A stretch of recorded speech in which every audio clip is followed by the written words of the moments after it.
Well, to be perfectly clear, we're not even sure if a motion for reconsideration is something that we're allowed to do. No, that's parang wala yan sa rules nung huli naming tiningnan. Of course, there's always the possibility of going up because, as I mentioned earlier, everything is subject to judicial review depending on the circumstances available. But we have not made that decision yet. So gusto ko lang i-clarify yon na this is something that we have to discuss as a team and also, of course, in consultation with our client, the respondent, no, Vice President. So, ano lang naman, yan yung mga parati naming may kolatilya kasi para sa mga abogado na without prejudice to ganito, ganyan. But it doesn't mean that we will be doing it. It doesn't mean that we will not be doing it. But this is something we'll have to discuss, no, amongst ourselves. So there's a possibility na i-akyat ba ninyo sa Supreme Court? That remedy is always available, but as to is it possible, syempre anything is possible, but are we going to do it? Hindi pa namin napag-desisyonan, hindi pa namin napag-uusapan because as I said, no, hindi naman namin din kumbaga diniscount yung possibility na mangyari talaga ito, considering it happened in previous impeachment trials. Although, syempre, ang posisyon natin is nung corona trial na parati nilang kino-compare, marami nang nangyari in between, no? From then till now. That's why we had our legal position on the matter. But as I've said, we anticipated that this might happen and we're ready nonetheless. Sa decision sa ruling po, attorney, yung Pikimong, and then JP Enterprise was denied po yung kanilang subpoena for that. So how do you take this? Is this somehow small win for the defense team? Well, our position really was that it wasn't particularly described, meaning it didn't pass the test of definiteness and it didn't pass the test of relevance. So, I wouldn't even take that as a win, no? I mean, yun kasi clear-cut talaga, wala talaga silang participation dun whatsoever. But yung kahit naman dun sa mga pinayagan, we really strongly felt about our position. But again, that doesn't mean mali yung impeachment court or anything like that, no? Kasi we really have, I mean, at the end of the day, ultimately, sabi ko nga kanina, the decision will lie upon the impeachment court. They rendered their ruling kanina, and we respect that.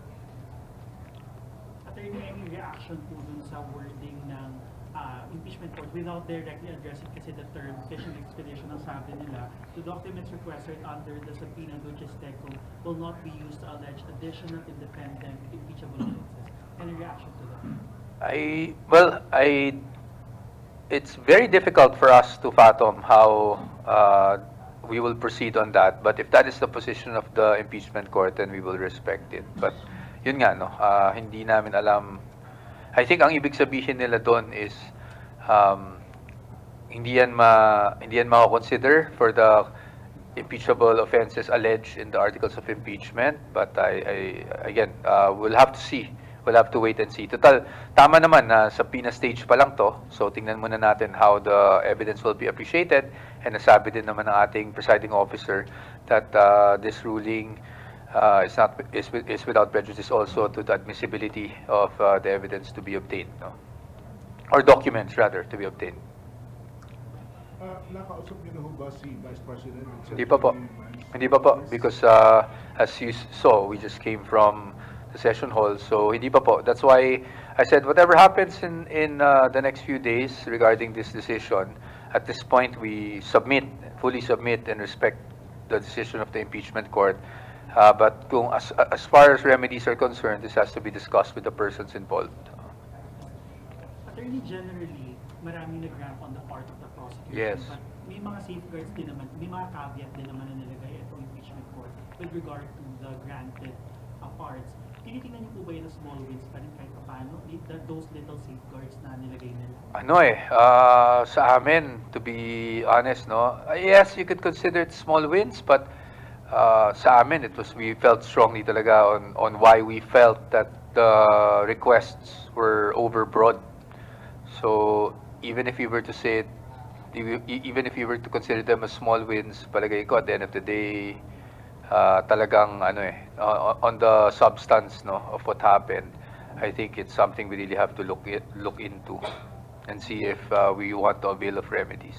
Attorney, since subpoena pa lang po, yung pag-open nito sa impeachment court, pag-uusapan, magkakaroon din po ba ng oral arts? And you will continue to oppose? Hindi, wala naman siguro mangyaring oral arguments sa ngayon, no? I don't foresee that.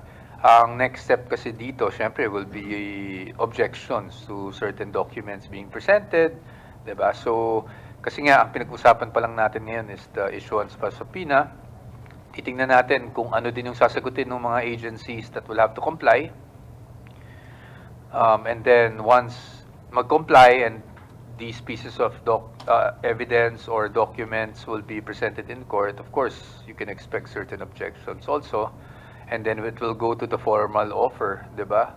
Kasi dun, yung admissibility naman sa evidence, dun yun sa sinatawag nating formal offer. Eh. Ibig sabihin, once natapos na sila sa mga testigo, ang susunod na mangyari is there will be a formal offer of evidence. No? At nakalista yon lahat ng mga documents na ino-offer nila sa evidence. And the defense will be given an opportunity to comment, to oppose, to object, etc. Attorney, yung nangyaring desisyon na ipasubpoena itong BIR, bank documents, yung sa AMLAC, maka-apekto ba to sa usad ng trial bukas, sa susunod na araw? Ano nakikita po? Hopefully hindi naman. I don't want to say na makaka-apekto to kasi baka ang lumabas parang this will just cause further delay. Hindi naman siguro. Sabi ko nga, both parties naman are very reasonable in terms of the way they present their evidence. So, sa tingin ko hindi naman. And since inaasahan namin din tong mga na pwedeng mangyari ito, we already have a game plan as to how we're gonna approach these things. At sa tingin ko naman, hindi naman makaka-unduly delay yan. So tuloy-tuloy kayo bukas. Si Director Matibag naman, ready na din kayo. Opo, in fact tomorrow nabanggit na rin that Director Matibag in fact will be presented tomorrow and we are prepared for that.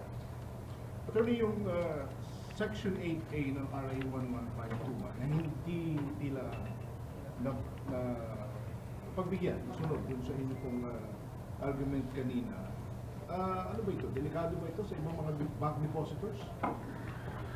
Well, syempre yun po yung position namin only because Section 8A is not with bank deposits, no? It's with AMLAC actually. It's with AMLAC.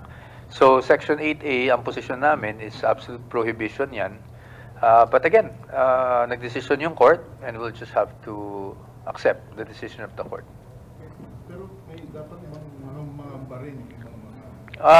Ayokong puntahan yung ganyan because it's a way of criticizing rin the order. So I hope you'd understand, sir. Hindi ko munang, I don't want to sensationalize the decision. No? That was the ruling of the court and we just have to respect it. Attorney, if ever man papanik kayo sa Supreme Court, how soon yun? Next week? Few days from now? Hindi ko masabi kasi it's something that we have to discuss. Kung aakyat ka sa Supreme Court, syempre you have to also draft the pleading itself and make sure that all of your arguments ay malatag ng mabuti, 'di ba? So hindi pa natin 'yan masasabi dahil in fact yung pag-akyat pa lang sa Supreme Court ay hindi pa namin na desisyonan, meaning you never know, baka hindi naman kami umakyat talaga. This is a decision to ask Vice President herself or decision within the defense team? Both. It's a decision between us, a defense team. It's something we need to discuss. If if we think it would be advantageous for our case to go up, plus definitely it has to be a discussion. There has to be a discussion with the client, diba? Kasi at the end of the day, we can only advise. And kung ano yung sabihin ng client, yan pa rin naman yung gagawin namin. For as long as it's within confines of law. Attorney, medyo light question kasi yung para observation ng mga tao ay ang ganda daw ng cross-exam, ang ganda daw ng oral arguments from last week, tapos ngayon very calm kayong dalawa ni Prosecutor Jokmer and then kayo po for the defense. Could we expect the same cross-examination in the next coming days from the part of the defense? Ano kasi yan each lawyer has his or her own style. At nabanggit ko to sa interview not long ago na pwedeng calm ako ngayon kasi iba rin naman, in fairness to my co-counsels, no? Iba rin kasi yung setting, oral arguments kasi ngayon. So, while nagsasalita si Attorney Diokno, syempre, as you know, bawal akong sumingit, you know? And pag nagsasalita naman ako, ganun rin naman si si Representative Diokno. So, iba rin kasi yung setting. Hindi ko rin masabi kung anong mangyari kung ako na yung nakasalang tapos cross-examination. And it will also depend on the witness, diba, kung gaano ka-responsive. So, but my point really is different strokes for different folks, diba? So each lawyer has his or her own style, and one style may not necessarily be better than the other. Kunwari, yung style ko, baka pag may isang particular witness, baka hindi yan maging effective dahil mabait ako. So, hindi, I mean, kung sinasabi niyong kalmado ko, baka hindi yan effective. Not mabait, no, sorry. But kalmado, baka pagdating sa isang witness, hindi effective yung pagkalmado ka. So, it will really, it will really depend on the lawyer and the reaction of the witness to the lawyer. So bukas po si Attorney Matiban. So ano ang expectation? Well, sa amin naman po, we will take our cue from the presentation that will be made by the prosecution. At syempre, yung nakarang araw na rin naman napag-usapan na yung mga NBI agents. So, iikot naman doon yun, no? Baka may dagdag sila, as I've heard over the news, may sinasabi silang may mga dagdag. So, we will just take our cue, but we're ready to cross-examine, and if there's anything new, we're also ready to quickly adjust and address those matters in our cross-examination. But hopefully matapos naman bukas, both direct and cross-examination. Okay? Despite yung ruling, tinitingnan din ba yun ng defense na baka naman may blessing in disguise on their part dun sa nangyari? Ano pong blessing, sir? Blessing? Na baka naman mas mapuprove nyo yung innocence nga ni Sa amin, yun, we anticipated it. At parati ko naman sinasabi, hindi namin kinakatakot yung mga dokumento, di ba? Ang punto lang naman talaga namin is, meron tayong mga batas, meron tayong due process clause sa Constitution. And sa akin kasi, pagdating sa Bill of Rights, it's tested not when it's convenient, eh. It's tested when it's inconvenient. Diba? Katulad ngayon, that's how you really test kung uubra yung due process in a situation that's difficult to decide, that's inconvenient for everyone. So, but then again, sa atin naman, no, na-anticipate natin to. So kung mangyari man, I don't think it will affect the defense. I don't think it will be incompatible with our theory and our strategy all along. So we're not so down about it. No? But of course, if sabi ko nga, may mga remedies under the law, we'll still ask the client kung gusto niya. Ang trabaho naman ng mga abogado is presenta lahat ng options sa aming kliyente. Okay? Thank you very much, everyone. We'll see you tomorrow. Maraming salamat po sa inyong pasensya. Thank you.